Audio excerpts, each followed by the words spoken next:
தினமொரு தீர்க்க தரிசனம் என்கிற தேவனுடைய வார்த்தைக்கு உங்களை வரவேற்கிறோம். தீர்க்க தரிசனம் என்பது தேவ ஆவியால் நமக்கு அருளப்பட்ட தேவனுடைய வார்த்தை மாத்திரமே. இந்த நாளுக்குரிய தீர்க்க தரிசனமான வார்த்தைகளை வாசித்து நாம் ஜெபிக்கலாம். உபாகமம் 9வது அதிகாரம் அதனுடைய 5வது வசனத்தை நான் வாசிக்கிறேன். உன் நீதி நிமித்தமும் உன் இருதயத்தினுடைய உத்தமத்தின் நிமித்தமும் நீ அவர்கள் தேசத்தை சுதந்தரிக்கும்படி பிரவேசிப்பதில்லை.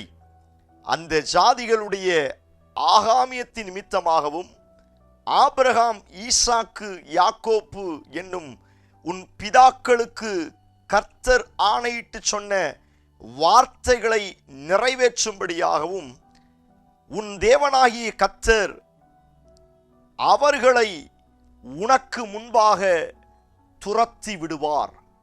Price God. கர்த்தர் இந்த வார்த்தைகளை நமக்கு ஆசீர்வதித்து தருவாராக.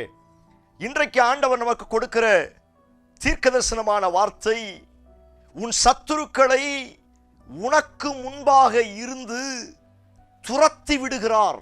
எத்தனை பேர் இந்த வார்த்தைக்கு ஆமென் சொல்றீங்க? Praise God. விசுவாசத்தோடு இந்த வார்த்தையை பிடித்து நீங்கள் இன்றைக்கு ஜெபிக்க ஆரம்பியுங்கள். ஆண்டவர் உங்களை பார்த்து சொல்லுகிறார், உங்களுடைய எல்லா சத்துருக்களை உனக்கு முன்பாக இருந்து நான் துரத்தி விடுவேன் என்று ஆண்டவர் வாக்குத்தத்தம் பண்ணுகிறார். இன்றைக்கும் அநேக சத்துருக்கள் நமக்கு விரோதமாய் எழும்பிக் கொண்டிருக்கிறார்கள். சத்துருக்கள் நம்மை நெருங்கி இருக்கிறார்கள் என்று வேதத்தில் வாசிக்க முடியும். சத்துருக்கள் நம்மை சூழ்ந்திருக்கிறார்கள். சத்துருக்கள், பகைஞர்கள் நமக்கு விரோதமாய் சுற்றிலும் பதிவிருக்கிறார்கள் என்று அநேக வார்த்தைகளை ஆண்டவர் எழுதி வைத்திருக்கிறார். இந்த சத்துருக்கள் தான் நம்முடைய வாழ்க்கைக்கு விரோதமாய் அல்லது நம்முடைய உயர்வுக்கு விரோதமாய், நாம் சுதந்தரிக்க போகும் ஆசீர்வாதங்களுக்கு விரோதமாய் போராடி கொண்டிருக்கிறார்கள். உதாரணமாக, இஸ்ரவேல் ஜனங்களுக்கு கர்த்தர் கானான் தேசத்தை ஆயத்தப்படுத்தி வைத்திருந்தார். பாலும் தேனும் பெருகி ஓடுகிற ஒரு நல்ல செழிப்பான தேசம் என்று வேதத்திலே வாசிக்க முடியும். தேவன் அவர்களுக்கென்று வைத்திருக்கிற அந்த ஆசீர்வாதங்களை பெற்றுக்கொள்ளக்கூடாதபடி, அந்த மேன்மைகளை அனுபவிக்க கூடாதபடி, அந்த ஆசீர்வாதத்தை முழுவதுமாய் இவர்கள் அனுபவிக்க கூடாதபடி அதை தடுப்பதற்காக அநேக சத்துருக்கள் போராடினார்கள் என்று வேதத்தில் வாசிக்க முடியும். குறிப்பாக 7 பலத்த ஜாதிகள் கானான் தேசத்துக்குள்ளே இருந்து இஸ்ரவேல் ஜனங்களுக்கு விரோதமாய் போராடி கொண்டிருந்தார்கள். அந்த டைம்ல தான் ஆண்டவர் வாக்குத்தத்தம் பண்ணியிருக்கிறார், நான் உனக்கு ஆசீர்வாதங்களை வைத்திருக்கிறேன், அதை நீ முழுவதுமாய் சுதந்தரிப்பதற்கு எத்தனை சத்துருக்கள் உனக்கு முன்னே இருந்தாலும் அந்த சத்துருக்களை நான் துரத்தி விடுவேன் என்று கர்த்தர் வாக்குத்தத்தம் பண்ணுகிறார். இந்த சத்தத்தை கேட்கிற நீங்கள் யாராய் இருந்தாலும் சரி, ஆண்டவர் உங்களுக்காய் சில கானானின் ஆசீர்வாதத்தை வைத்திருக்கிறார். ஆண்டவர் உங்கள் குடும்பத்திற்காய், உங்கள் எதிர்காலத்துக்காய் நீங்கள் இமேஜின் பண்ண முடியாத அளவிற்கு செழிப்பான, உயர்வான, மேன்மையான அநேக ஆசீர்வாதங்களை கர்த்தர் உங்களுக்காய் ஆயத்தம் பண்ணி வைத்திருக்கிறார். அநேக நேரத்தில் அதை நம்முடைய கண்கள் பார்க்கிறது.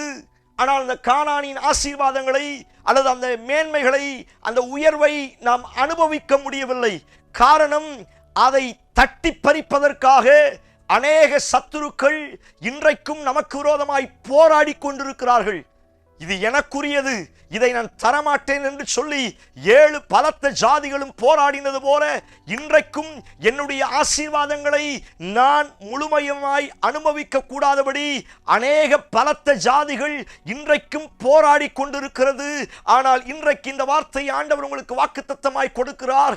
உன் கானானின் ஆசீர்வாதத்தை, உன் உயர்வை, உன் நன்மைகளை நீ முழுவதுமாய் அனுபவிக்க கூடாமல் இருக்கிற எல்லா சத்துருக்களை நான் உனக்கு முன்னே துரத்தி விடுவேன் என்று கர்த்தர் வாக்குத்தத்தம் பண்ணுகிறார். எத்தனை பேர் இந்த வார்த்தைக்கு ஆமென் சொல்றீங்க? இந்த வார்த்தைகளை கேட்கும் பொழுதே ஜெபிக்க ஆரம்பிங்க. என் பிள்ளைகளுக்கு முன்பதாய் இருப்பது துரத்தி விடப்படுவதாக. என் கையின் பிரயாசத்துக்கு விரோதமாய் இருப்பது, என் வேலைக்கு விரோதமாய், என் உயர்வுக்கு விரோதமாய், என்னுடைய ஆசைகளுக்கு விரோதமாய், என்னுடைய செழிப்புக்கு விரோதமாய் எந்தெந்த சத்துருக்கள் எல்லாம் ஸ்தோத்திரம் விரோதமாய் பதிவிருக்கிறார்களோ அந்த சத்துருக்கள் எல்லாம் நீர் துரத்தி விடும் என்று நீங்கள் செபிக்க செபிக்க உங்கள் சத்துருக்களை கர்த்தர் இந்த நாட்களில் துரத்திவிட வல்லமையுள்ளவராய் இருக்கிறார். எத்தனை பேர் பெற்றுக்கொள்வதற்கு ரெடியா இருக்கிறீங்க? யோசுவாவை பார்த்து ஆண்டவர் சொன்னார், யோசுவாவே, உனக்கு முன்பதாக ஒருவனும் எதிர்த்து நிற்க முடியாது. இது கர்த்தர் நமக்கு கொடுக்கிற வாக்கு தத்துவம். தேவனுடைய ஆசீர்வாதங்களை நான் சுதந்திரிக்க போகும் பொழுது அந்த ஆசீர்வாதத்தை தடுப்பதற்கு எந்த மனுஷமும் அல்லது எந்த கூட்டமும் அந்த எந்த ஜாதிகளும் அல்லது எந்த அரசாங்கங்களும் நமக்கு முன்னே நிற்க முடியாது. காரணம், அவைகளை நான் உனக்கு முன்னே நின்று துரத்தி விடுவேன் என்று கர்த்தர் வாக்குத்தத்தம் பண்ணுகிறார். உங்க குடும்பத்துக்கு விரோதமாய் நின்று கொண்டிருக்கிறானா? உங்க பிள்ளைகளுக்கு விரோதமாய் அல்லது உங்க எதிர்காலத்துக்கு விரோதமாய், உங்க வாக்குத்தத்தங்களுக்கு விரோதமாய், ஊழியக்காரர்களுக்கு இந்த வார்த்தையை தீர்க்க தரிசனமாய் சொல்லுகிறார். உங்க ஊழியங்களுக்கு விரோதமாய், உங்க சபைகளுக்கு விரோதமாய் எத்தனை சத்துருக்கள் கூட்டமாய் இருந்தாலும் அந்த சத்துருக்களை உங்கள் முன்னே இருந்து நான் துரத்தி விடுவேன் என்று கர்த்தர் வாக்குத்தத்தம் பண்ணுகிறார். எத்தனை பேர் இந்த வார்த்தைக்கு ஆமேன் சொல்றீங்க? சத்தமாத்த ஒரு ஆமேன் சொல்லுங்க. Praise God. விசுவாசத்தோடு பிடித்து ஜெபிங்க. நீங்கள் ஜெபிக்க ஜெபிக்க அநேக சத்துருக்கள் இன்றைக்கு துரத்தப்பட போகிறார்கள். Praise God. அப்பா கொடுக்கிற வாக்குத்தத்தம் நிச்சயமா நிறைவேறும். அதுல அழகாய் ஆண்டவர் சொன்ன வார்த்தை, உன் நீதி நிமித்தம் அல்ல. நீ அந்த ஆசீர்வாதத்தை சுதந்தரிப்பது உன் நீதி நிமித்தம் அல்ல, அல்லது உன்னுடைய இருதயத்தின் சுத்தத்தின் நிமித்தம் அல்ல. நிறைய இடத்துல நம்ம நினைச்சுக்கிறோம், கானானின் ஆசீர்வாதத்தை நம்ம பெற்றுக்கொள்வதற்கு என் நீதியும் என்னுடைய இருதயத்தின் சுத்தமும் இருக்குது. அது ஓகே, பரிசுத்தம் முக்கியம். ஆனால் இந்த இடத்துல ஆண்டவர் சொல்லுகிறது, உன் நீதி அழுக்கான கந்த, நீ வழங்கா கழுத்துள்ள ஜனம். அதுக்கு அடுத்த வார்த்தை, நீ வழங்கா கணுக்குள்ள ஜனம்.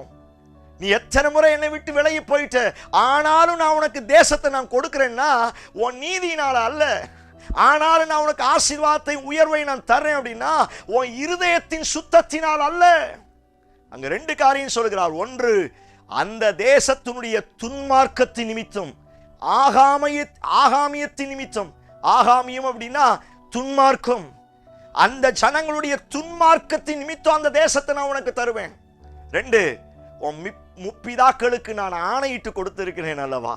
ஆபிரகாம், ஈசாக்கு, யாக்கோப்பு, உன் முப்பிதாக்களுக்கு நான் ஆணையிட்டு கொடுத்த என் வார்த்தைகளை நிறைவேற்றுவதற்காகவே நான் செய்கிறேன். நான் சொல்லுகிறேன், ஒருவேளை நான் குறைவுள்ளவனாய் இருக்கலாம், இருதயத்தில் குறைவாய் அல்லது தேவனை விட்டு தூரமாய் போனாலும், ஒருவேளை ஆசீர்வாதத்தை நான் மிஸ் பண்ணிட்டேனோ, ஒருவேளை காணான நான் இழந்துட்டேனோ, என் நீதினால்தான் அதை பெற்றுக்கொள்ள முடியலையோ, என் அநீதினால்தான் என் நான் சொல்லுகிறேன், அது ஒருவேளை இருந்தாலும் இன்னைக்கு கர்த்தர் அதை மன்னித்து அல்லது அதை பார்க்காமல் என் முப்பிதாக்களுக்கு, என் தகப்பன்மார்களுக்கு கர்த்தர் கொடுத்த சொன்ன வாக்கு தத்தத்தை நினைவு கூர்ந்து ஆண்டவர் துரத்தி விட போகிறார். எத்தனை பேர் ஆமென் சொல்றீங்க? அழகான தீர்க்க தரிசனமான வார்த்தை. உன் பரிசுத்தத்தினால துரத்தி விட முடியாதத அல்லது உங்க நீதியினால துரத்தி விட முடியாத அநேக சத்துருக்களை அப்பா சொன்ன வாக்கு தத்தத்தினால முப்பிதாக்களுக்கு, தகப்பன்மார்களுக்கு தேவன் கொடுத்த வாக்கு தத்தத்தை நினைச்சு ஆண்டவர் துரத்தி விடுவேன் என்று கர்த்தர் வாக்கு தத்தம் பண்ணுகிறார். இன்னும் பரிசுத்தமாகுங்க, இன்னும் நீதியாகுங்க. உங்க இருதயத்தில் இன்னும் சுத்தமாகும் பொழுது இன்னும் உங்கள் சத்துருக்கள் சொத்துரம் உங்களுக்கு முன்னே நிராதபடி கர்த்தர் துரத்தி போட வல்லமுள்ளவராய் இருக்கிறார். இந்த வார்த்தை ஆண்டவர் தீர்க்க தரிசனமா சொல்லுகிறார். நீங்க கானானை பெற்றுக்கொள்ள போறீங்க, நீங்க சுதந்திரிக்க போறீங்க, செழிப்பை அனுபவிக்க போறீங்க.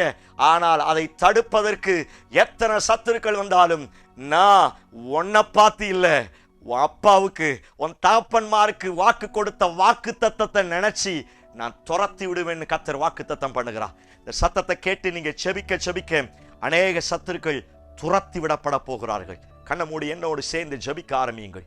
இயேசுவின் நாமத்தினால என் ஜனத்திற்காய் வருகிறேன். Yes Lord, in Jesus name. துரத்தி விடுவீராக. எல்லா சத்துருக்களும் துரத்தி விடப்படுவதாக. வியாதி, எல்லா மந்திரவாதங்கள், பில்லி சூனியங்கள், எல்லா பொறாமையின் வல்லமைகள் இயேசுவின் நாமத்தினால இவர்களுக்கு முன்னே நிற்கிற எல்லா சத்துருக்கள் ஆசீர்வாதங்களை, உயர்வை, காணானை பெற்றுக்கொள்ள கூடாதபடி எத்தனை சத்துருக்கள் முன்னே இருந்தாலும் அவைகளை என் தேவன் நீ துரத்தி விடுவீராக என்று நான் செபிக்கிறேன். என் ஜனங்கள் இந்த நாட்களில் அதை முழுவதுமாய் பெற்றுக்கொள்வார்களாக. வார்த்தையின் கீழே என் ஜனங்களை ஒப்புக் கொடுக்கிறேன். பெரிய காரியத்தை செய்யும் இயேசு கிறிஸ்துவின் மூலம் ஜெபிக்கிறோம். ஜெபம் கேளும் நல்ல பிதாவே. ஆமென், ஆமென். Praise the Lord. ஆசீர்வாதத்தை நீங்க சுதந்தரிக்க போறீங்க. அதற்கு எத்தனை தடைகள் வந்தாலும் ஆண்டவர் துரத்தி விட போகிறார். நீங்கள் எளிதாய் சுதந்தரிப்பீர்கள். இந்த செய்தி உங்களுக்கு ஆசீர்வாதமாக இருக்கும் என்று சொன்னால் மற்றவர்களுக்கு ஷேர் பண்ணுங்க. கர்த்தர் பெரிய காரியங்களை செய்வாராக. ஆமென். Praise the Lord. God bless you.